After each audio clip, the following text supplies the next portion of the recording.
Assalomu alaykum. Bu 23-avgustdagi o'zbek tili kundaligim. Men buni 24-avgustda nonushta vaqtida soat 6da yozib, hozir soat 10:30da buni gapiryapman. Karavotda yotib buni gapiryapman. Hozirgi paytda havo yana issiqroq bo'lyapti. Bugun harorat esa yana taxminan 34 darajaga ko'tarildi. Aslida allaqachon Koreyada ikkita issiq havo massasi uchrashgani sababli juda issiq bo'lgan edi.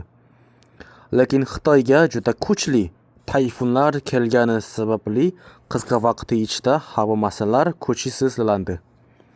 Lekin hozir ular yana uzoqlashgani uchun issiq havo massasi yana kuchaymoqda.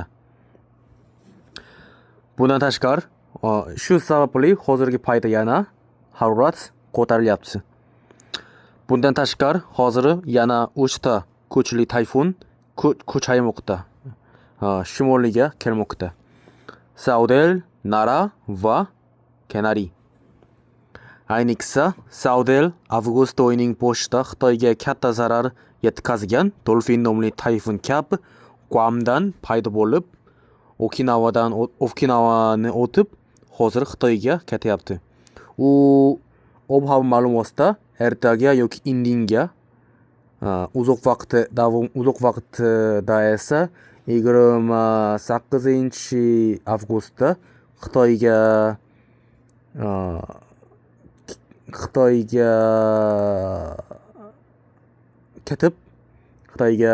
ketib zarar yetkazilishi aytilgan. Shu sababli ob-havo ma'lumotida bu hafta yana yomg'ir juda ko'p yog'ib, havo salqinroq bo'lishi aytilgan. Dolphin tufayli Gyeongnam viloyatida juda kuchli yomg'ir yog'gani sababli biz ham ancha zarar ko'rdik. Ayniqsa, Tungyong nomli shahar kabi janubidagi sohil bo'yidagi shaharlarda zarar juda katta bo'ldi. U yerda zararni tiklash ishlari hali yakunlanmagan. Shu paytda esa yana katta zarar yetkazmasligini xohlayman.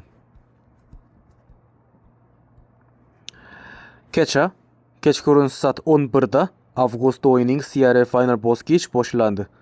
U yerda Coco va Clown final bosqichga chiqishga muvaffaq bo'ldilar.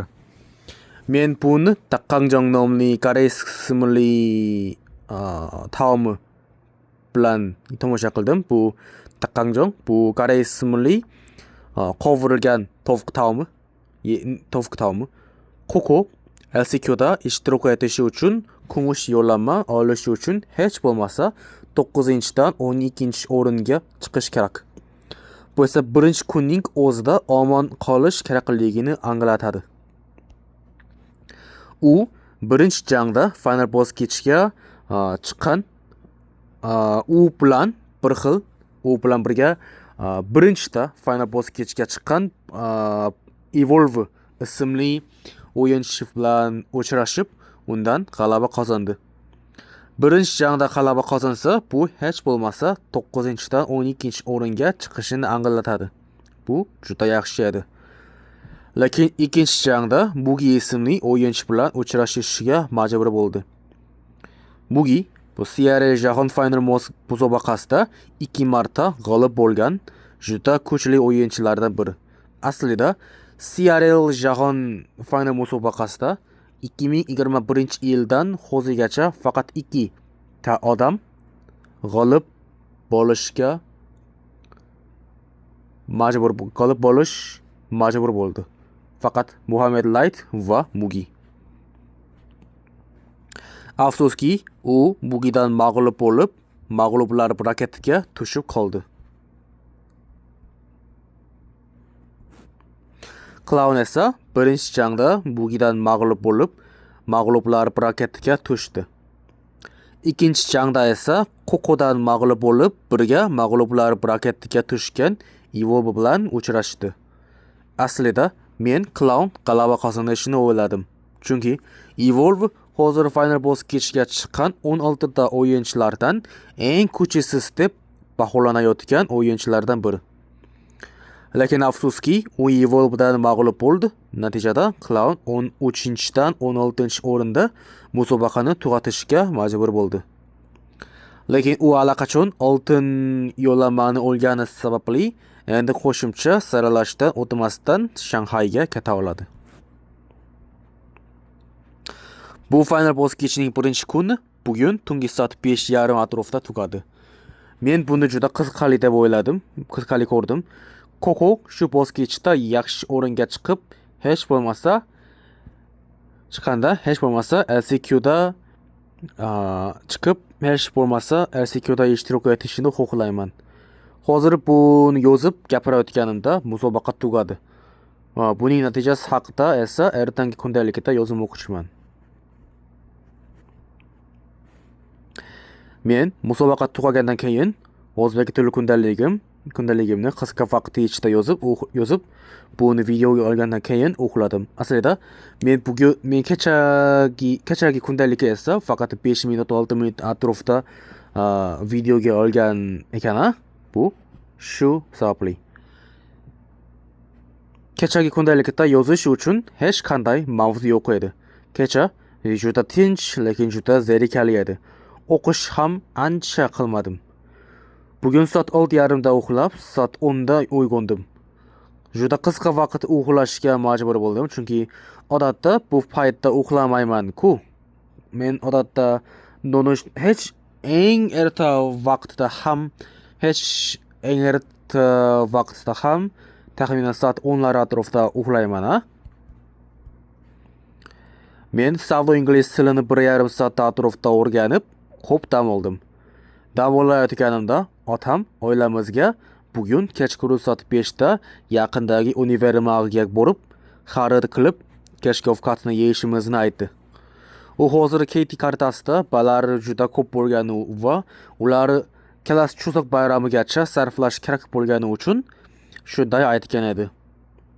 Men buni juda yaxshi deb o'yladim, lekin bugun uncha yaxshi uxlamaganim uchun juda charchagan edim. Akam esa bugun uning do'sti bilan boshqa shaharga sayohat qilgani sababli biz bilan xarid qilmadi. Aslida men akam qayerda sayohat qilishini men bilmayman. So'ramadim bu haqida va bu haqida uncha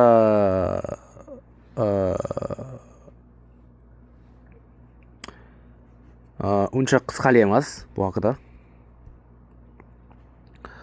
Biz onamning mashinasida yaqindagi Lotte univermagga bordik. Lekin juda afsuslandik, chunki bugun, ya'ni oyning 2-haftasidagi yakshanba kuni, 2 va 4-haftasidagi yakshanba kuni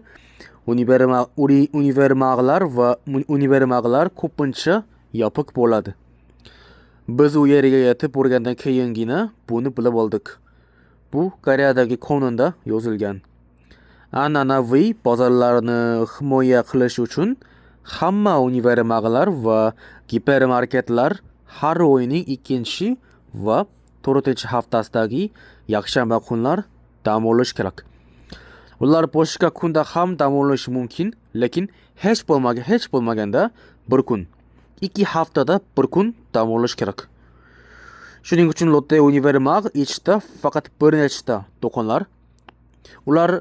Aslida ular univermagdagi emas. Ular univermagdan alohida ijara olib ishlaydigan boshqa do'konlar. Faqat ular ochiq edi.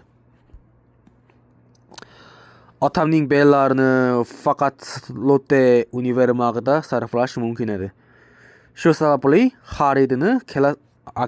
otam xaridini kelasi yakshanba kuni yana qilishga, bugun esa Shinsegae univermagda kechki ovqat yeyishga qaror qildik. Shinsegae univermagining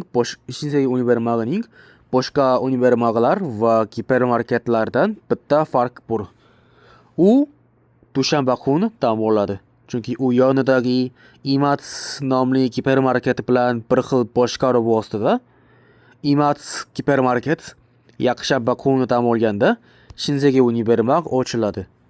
Va Shinsegae univermag dushanba kuni dam olganda esa ham Imats gipermarket ochiladi. Ular shunday strategiyadan foydalanadi. Biz u yerda kechki ovqatda qodarining men nomli koreys milliy taomini yedik. Qodari bu baliq turlaridan biridir.